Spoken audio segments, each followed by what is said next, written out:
Assalamualaikum warahmatullahi wabarakatuh. Selamat pagi anak-anakku semua. Semoga saat ini dalam keadaan sehat.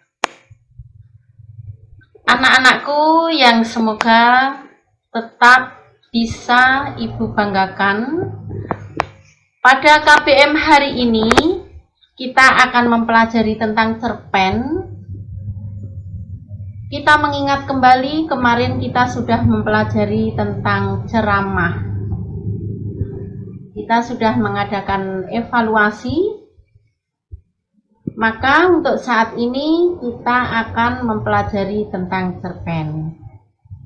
Pada materi kali ini, anak-anak nanti setelah pembelajaran ini diharapkan bisa menentukan makna teks cerpen atau cerita pendek, bisa menentukan nilai-nilai kehidupan di dalam teks cerpen, bisa mengungkapkan kembali nilai-nilai teks cerpen itu baik lisan maupun tertulis, juga bisa menentukan unsur-unsur intrinsik dan ekstrinsik cerpen.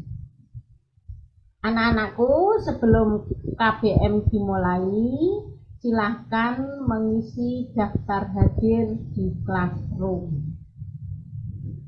Dan mohon waktunya jangan sampai melebihi batas KBM hari ini.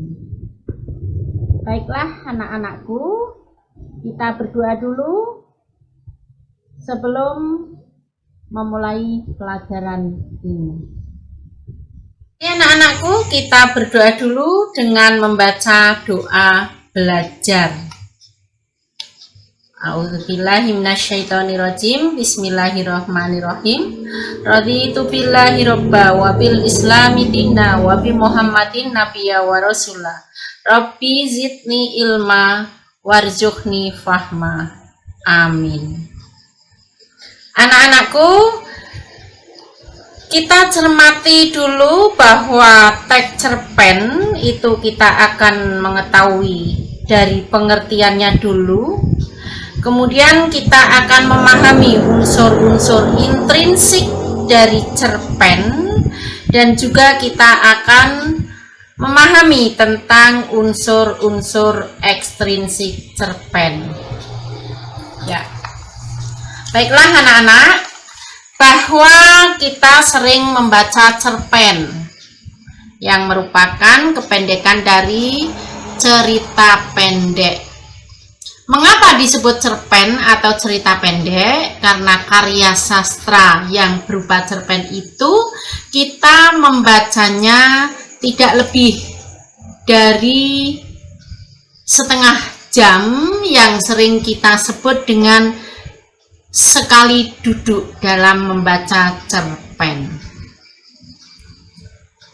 Yang tentunya jenis karya sastra ini berbeda dengan jenis karya sastra yang lain. Cerpen merupakan salah satu contoh dari prosa. Anak-anak sudah memahami selain cerpen ada novel. Tentunya akan berbeda sekali dengan karya sastra yang berupa puisi.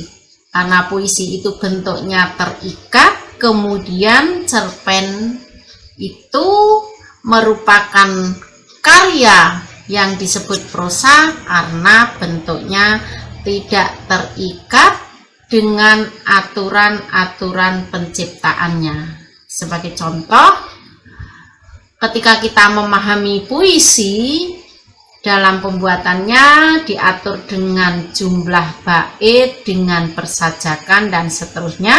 Tetapi kalau prosa adalah bentuk ekspresi tanpa aturan-aturan seperti puisi. Maka dari itu anak-anak, jelas dari pengertian cerpen sebetulnya adalah sebuah karya sastra yang bentuknya tidak terikat, terutama dalam penciptaannya, dan hanya dibaca sekali duduk. Maksudnya dalam waktu yang pendek, kurang lebih hanya setengah jam. Ya, itu pengertian cerpen anak-anak. Berikutnya, cerpen bila kita lihat dari unsur-unsur intrinsik dan unsur-unsur ekstrinsiknya, ini nanti kita akan bisa memahami cerpen itu, tentunya dengan membaca secara seksama. Maka ketika kita membaca cerpen, memahami cerpen dengan membaca, mencermatinya, membaca dengan seksama, maka kita akan mengetahui bahwa unsur-unsur cerpen itu terdiri dari beberapa hal. Yang pertama, anak-anak sudah paham di dalam cerpen unsur intrinsiknya itu tema. Kemudian ada alur yang sering disebut dengan plot, ada sudut pandang, ada tokoh dan penokohan. Itu anak-anak unsur intrinsik dari cerpen. Nah, kenapa dikatakan unsur-unsur intrinsik? Karena memang unsur-unsur itu membangun karya sastra dari dalam. Maksudnya membangun dari struktur bahasanya. Kita cermati tema. Disebut tema karena merupakan dasar atau ide di dalam penulisan cerpen. Itu tema. Maka tema ini akan kita ketahui bila kita membaca cerpen secara keseluruhan. Selain tema, unsur intrinsik berikutnya adalah alur atau yang sering disebut dengan plot. Nah, alur ini ada alur maju, ada alur mundur yang sering disebut flashback. Alur maju apabila cerpen yang kita baca itu berdasarkan urutan waktu kejadian. Jadi secara seksama kita akan mengetahui bahwa cerpen itu ditulis dari awal sampai akhir dengan alur lurus tanpa menceritakan kejadian-kejadian masa lalu atau ke belakang.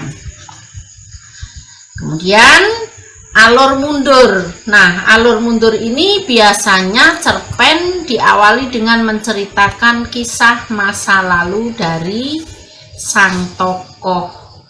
Kemudian nanti menceritakan hal-hal yang kebalikannya, berarti dari masa lalu menuju masa kini. Berikutnya sudut pandang. Nah, sudut pandang bisa kita ketahui ketika kita membaca cerpen itu menggunakan cara pandang pembaca sebagai orang pertama ataupun orang ketiga. Jadi sudut pandang di dalam cerpen itu ada dua, yaitu sebagai orang pertama dan sebagai orang ketiga. Nah, cirinya sebagai orang pertama itu biasanya cerpen menggunakan kata aku, saya. Kemudian orang ketiga berarti menceritakan orang lain, dia, beliau, dan seterusnya. Nanti hal ini akan kita temui ketika kita membaca cerpen tersebut. Unsur intrinsik berikutnya adalah tokoh dan penokohan. Nah, tokoh itu merupakan pelaku di dalam cerita. Ya, pelaku di dalam cerita. Dan penokohan berarti pelaku beserta watak atau sifat tokoh. Maka perwatakan bisa dikatakan sebagai karakteristik tokoh. Ini anak-anak. Jadi itulah unsur-unsur intrinsik di dalam cerpen. Berikutnya unsur-unsur ekstrinsik.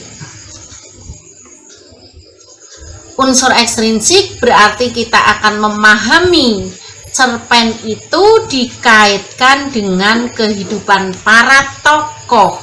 Tentunya kehidupan itu kehidupan di dalam cerita beserta lingkungannya. Maka kita akan memahami nanti unsur ekstrinsik itu ada unsur pendidikan diantaranya, kemudian ada unsur moral atau yang disebut dengan unsur etika. Kemudian tentang keindahannya kita sebut tentang estetika. Bahkan juga di dalamnya ada nilai agama, nilai ideologi, bahkan nilai ekonomi. Anak, jadi kalau kita sudah memahami unsur-unsur ekstrinsik, berarti kita bisa memahami nilai-nilai di dalam teks cerpen. Maka dari itu, cerpen itu sebetulnya adalah penggambaran tentang kehidupan. Maka kalau kita kembali mengingat tentang unsur intrinsik dan unsur ekstrinsik, maka kedua unsur inilah yang membangun karya sastra yang berupa cerpen. Baiklah anak-anak, silahkan dipahami dulu. Kemudian nanti bila ada pertanyaan silahkan bertanya. Bisa lewat grup WA. Ya tentunya WA pembelajaran bahasa Indonesia. Atau melalui komen di bawah video ini di dalam Classroom. Anak-anakku yang berbahagia, marilah kita cermati sebuah contoh cerpen. Di samping video nanti Bu mengupload sebuah cerpen yang berjudul Mbok Jah karya Umar Khayyam. Kita cermati, kita baca, kita memahaminya, kemudian nanti kita mencoba menemukan unsur-unsur intrinsik di dalamnya, juga unsur-unsur ekstrinsiknya. Sekaligus nanti anak mengungkapkan pemahaman tentang cerpen itu dengan bahasa sendiri yang nanti akan berupa sebuah sinopsis. Dan tentunya kalau kita sudah mengetahui unsur-unsur ekstrinsiknya, berarti kita sudah bisa mengungkapkan nilai-nilai kehidupan di dalam cerpen. Silahkan anak-anak nanti dicermati, dibaca dengan seksama. Kemudian hasilnya nanti dikirim di Classroom. Ibu beri waktu sampai jam 2 siang. Karena setelah KBM hari ini, anak-anak bisa melanjutkan kembali mengerjakannya setelah jam 12. Demikian anak-anak. Terima kasih atas perhatiannya. Nanti bila ada pertanyaan silahkan ditanyakan. Sekian dulu pertemuan hari ini. Assalamualaikum warahmatullahi wabarakatuh.